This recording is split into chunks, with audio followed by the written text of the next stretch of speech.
Today marks the 100th anniversary of Nelson Mandela's birth. As the world honors his life, some young South Africans are questioning Mandela's legacy. CBS News foreign correspondent Debora Patta spoke with several young people about the former South African president. They are called the Born Frees, born after Nelson Mandela became South Africa's first democratically elected president, free after decades of racist rule. Yet for many of them, Mandela's dream of a rainbow nation has been a bitter disappointment. 24 years into South Africa's democracy, more than half the population still lives in abject poverty. It is a myth, and you know, we are bearing the brunt of that because we grew up with this fallacy of this new South Africa, this place that's going to let us dream and be whoever we are. But now, as young adults, we are being blocked at every turn, you know. JABU SIMELANE's mother works as a cleaning lady in one of Johannesburg's most affluent suburbs. He grew up in this tiny room, but found a way out of poverty because in an extraordinary act of generosity, his mother's employer paid for him to get a decent education. Most people, he says, are not so lucky. White people hold the power in South Africa. It's mainly white male dominant, you know, and even though politically there's a whole lot of black faces, the true power, the economy is still run by white people.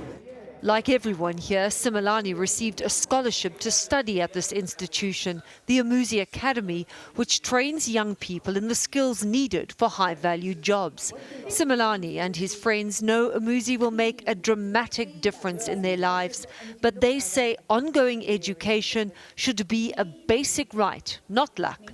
But for most South Africans, university is unaffordable, and they blame Nelson Mandela. I don't think I'm angry.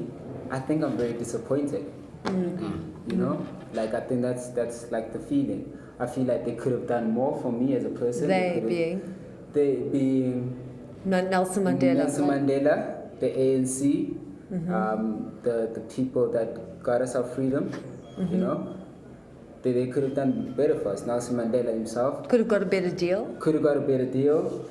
It's a growing South African narrative amongst young people that Mandela and his colleagues sold them out by only obtaining political and not economic freedom. What's the point of getting VIP access if you're not going to get the VIP benefits? Do you know, it's like you're an honorary white person. It's like, come through, chill with us, but you're not going to do the same things that we do. Do you know what I mean? It's like you're going to get into the party, but you're not going to take a picture with Beyonce type of thing. But for those who were close to Mandela, like J. Naidu, who was in his first cabinet, the fault lies not with Mandela, but the leadership that followed him. I think he would have understood the anger. He would have understood the anger and accepted it. I think his disappointment is not in the young people. His disappointment is in the leadership. Naidu says Mandela showed South Africa the way, but it is up to this country to live up to his democratic values. We would be aghast at the thought that we are venerating him, beatifying him. We are putting him in a museum and hanging him up like the Mona Lisa smiling down from the walls of the Louvre. What we have to do is find the Mandela within us.